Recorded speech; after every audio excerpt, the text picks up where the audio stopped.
अस्सलाम वालेकुम। Hello dear friend, मेरा नाम Hafeez Wasir. Dear friend, beginner के लिए जो हम कोर्स तैयार कर रहे हैं उसका आज टॉपिक मनी मैनेजमेंट है। मनी मैनेजमेंट बहुत अहम टॉपिक है।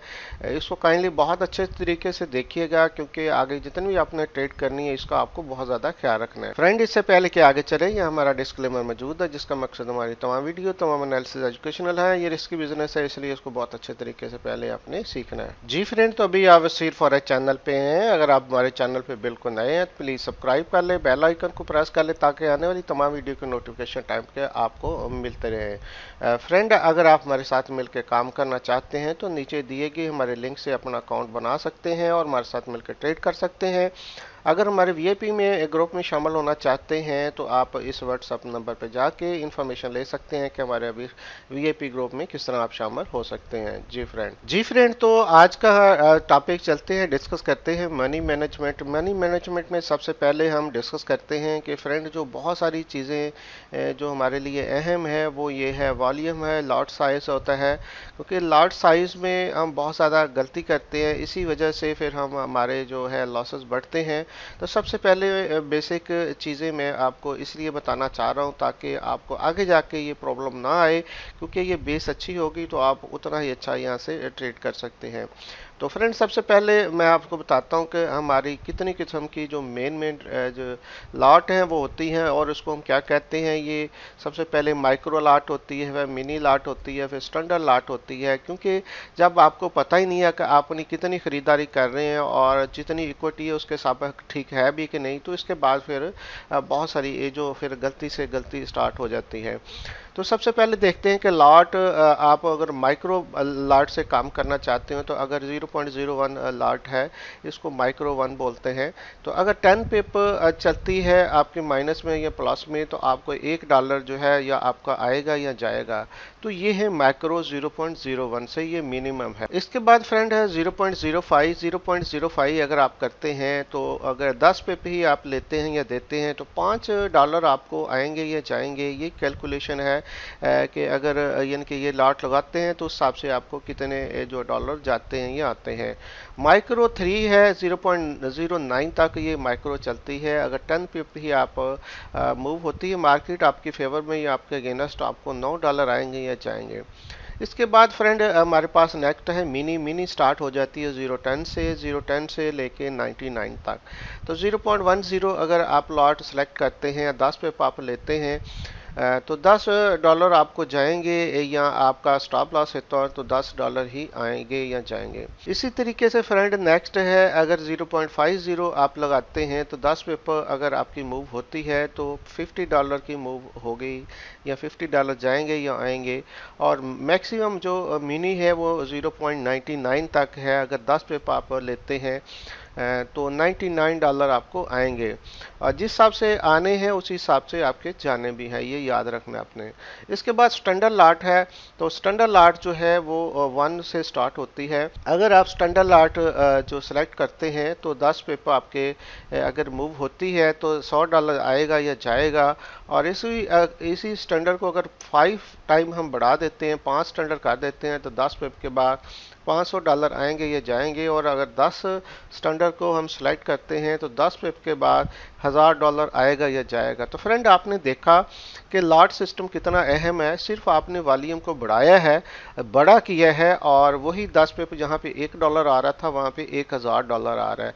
तो इसलिए इसकी बहुत ज़्यादा अहमियत है। इसको बहुत अच्छे तरीके से जितनी इक्विटी है उसके हिसाब से आपने सेलेक्ट करना है। जी फ्रेंड, तो अभी मनी मैनेजमेंट के हिसाब से मेथड, आपको ट्रेडिंग मेथड बता देते हैं कि आपने कौन कौन से यूज़ करने हैं, ताकि आपको थोड़ा सा आइडिया हो। अगर आपने $100 डिपॉजिट किया है तो 100 के साथ 0.01 से नीचे तो जाहिर नहीं लगाएंगे। आपकी मिनिमम जो वॉल्यूम होगा वो 0.01 होगा। अगर $200 आप डिपॉजिट करते हैं तो 0.01 ही आपका वॉल्यूम रहेगा, ये बढ़ना नहीं चाहिए। तो इसी तरीके से अगर 1000 US डॉलर है तो 0.05 आपने रखना, ये हमारा स्टैंडर्ड है। यानी अगर $500 है तो आप 02 या 03 रख सकते हैं, और अगर 1000 है तो 05 रख सकते हैं। अगर 2000 है तो आपका जाहिर है 010 हो जाएगा। इसी तरह आगे आपने अपने वॉल्यूम के हिसाब से जो इक्विटी के हिसाब से वॉल्यूम को सिलेक्ट करना है।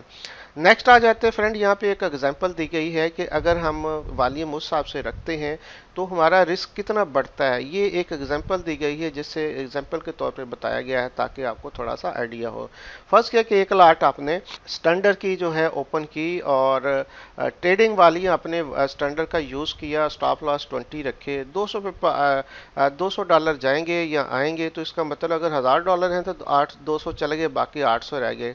तो ये बेसिकली टोटल 20% रिस्क हो जाता है आपकी इक्विटी का, तो जो हमें नहीं रखना है इस तरह, क्योंकि आपको सिर्फ 5 ट्रेडें करने को मिलेंगी जो बहुत ज़्यादा रिस्की हैं। अगर आपके लॉस होगा तो आपका अकाउंट जा सकता है। इस तरह फ्रेंड दूसरी हमारे पास एग्जांपल है, सेम वही वॉल्यूम भी एक ही स्टैंडर्ड का है, 50 का हमने लगा दिया इसको, और इसी तरह और स्टॉप लॉस 20 पे रख दिया, और रिस्क आपका $100 है। तो अगर आपका $100 1000 में से चला गया, बाकी 900 रह गए, तो इसका मतलब ये 10% रिस्क होगा जो हमने नहीं रखना। 10% रिस्क भी आपको सिर्फ 10 ट्रेडें ही आपको अपॉर्चुनिटी मिलेगी, ये भी ठीक नहीं है। अगर इसी तरीके से जो तीसरी चीज़ है, वो जो तीसरी मैंने यहाँ पे एग्जांपल दी है, वो एक लाट हम लगाएंगे सिर्फ 20 की, और 20 पेपर का जो स्टॉप लॉस रखेंगे। तो अगर स्टॉप लॉस हिट हो जाए तो इसका मतलब $40 हमारे जाएंगे। तो अगर 1000 में से 40 चले जाते हैं तो 960 रह जाते हैं। तो इसका मतलब कि ये 4% रिस्क बनता है। तो फ्रेंड 4% रिस्क भी एक्सेप्टेबल है, क्योंकि यहाँ पे आप देख रहे हैं कि 25 जो है वो जो आपको ट्रेड करने को मिलेंगी। अगरचे ये बहुत रिस्की है, ये भी आपने सेलेक्ट नहीं करना, लेकिन ये भी फिर भी एक्सेप्टेबल हम कह सकते हैं, क्योंकि 25 टाइप यानी 25 ट्रेडिंग करने का आपको मौका मिल सकता है। इसके बाद फ्रेंड हम करते हैं नेक्स्ट, वो है 2% का।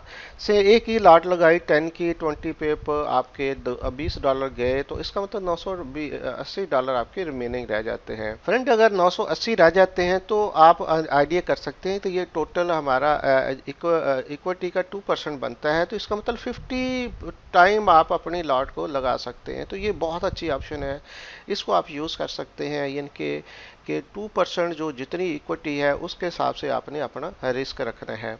इससे से भी सबसे जो ज़्यादा अच्छी है कि एक लाट हमने यूज़ की 0.05 की, 20 पे वही स्टॉप हमारा, $10 जाएंगे या आएंगे।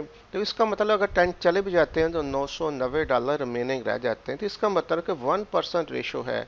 तो ये है 100 टाइम आपको ट्रेड करने को मिलेगी। तो इसका मतलब कि 10 यानी कि 100 टाइम आप ट्रेड कर सकते हैं। अगर 100 भी आपकी मुसलसल हिट होते हैं 10 जाके आपका अकाउंट वाश होगा। तो फ्रेंड ये मिसाल मैंने इसलिए बहुत एग्जांपल जो है डिटेल के साथ दी है कि ये इक्विटी और उसके हिसाब से हमने वॉल्यूम को सिलेक्ट करना है। अगर हमारा वॉल्यूम उस हिसाब से सिलेक्ट नहीं होगा, लाट हमने उस हिसाब से सिलेक्ट नहीं की, तो हमारा अकाउंट रिस्क में होगा, हम लॉसेस कर सकते हैं, अपने अकाउंट को वाश कर सकते हैं। तो ये बहुत अहम है, ये बेसिक है, अगरचे बेसिक है लेकिन एडवांस चीज़ है। अगर आपको ये समझ ना आई तो एंड तक आप गलती करते जाएंगे। ऐसा ही है जैसे एक इमारत आप स्टार्ट करते हैं, उसका नक्शा सही नहीं है, उसकी बुनियाद अच्छी नहीं है, तो आगे टोटल इमारत जो है रिस्क पे हो गई।